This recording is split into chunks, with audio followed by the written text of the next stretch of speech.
ये बताओ, तुम्हारा ट्रस्ट अनाथ आश्रम है ना? नहीं, अनाथ आश्रम नहीं है। जो पढ़ नहीं पाते उन बच्चों के लिए एक मदद है। हमारा ट्रस्ट एक मंदिर के समान है।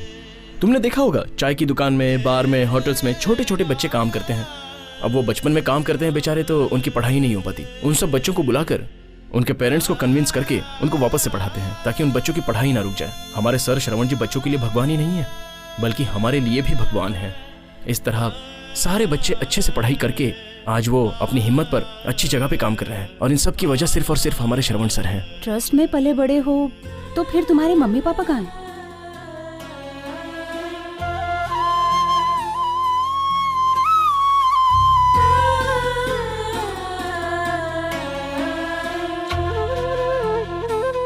ड्राइवर जी मैडम। जरा गाड़ी साइड में लगाना। जी मैडम।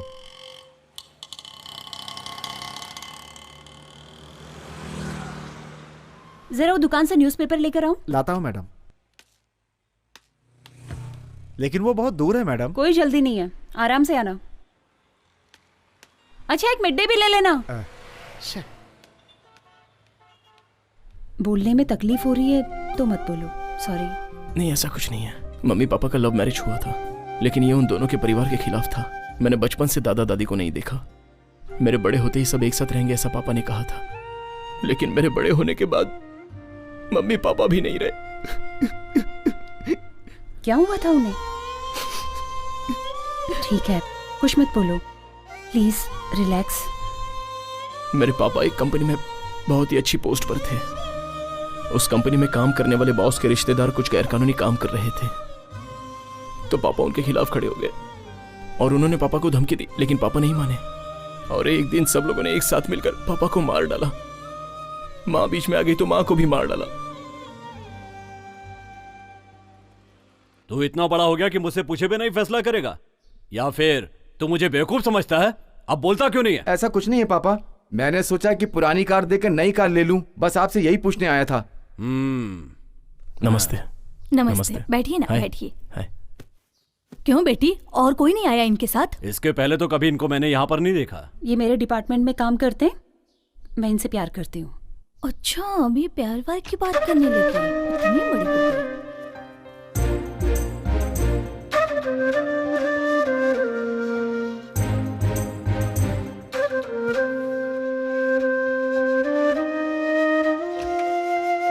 आपने छाछ मांगी थी ना, मैं अभी लेकर आती हूँ। यस ए, इतने दिनों से हमने जो लड़के सजेस्ट किए वो मना कर दिए। कुछ भी हो, 3 महीने के बाद उसकी शादी, 1 साल बाद तेरी शादी, फिर मेरी भी हो जाएगी। ए, ये सब कैसे हो सकता है? ऐसा मत बोल यार, मैं तेरे भरोसे हूँ।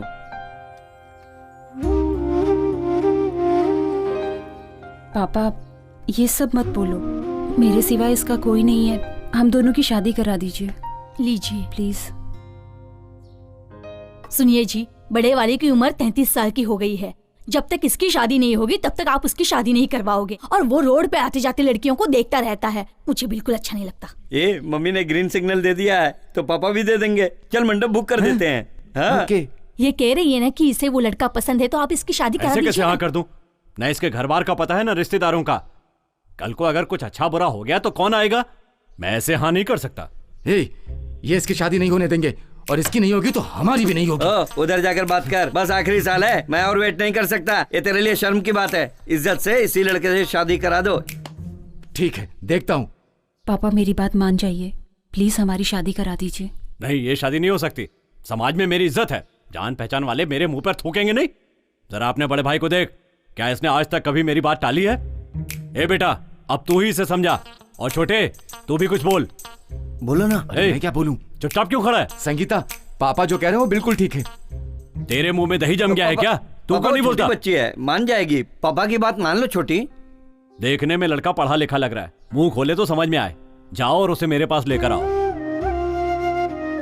मैं उससे बात करूंगा।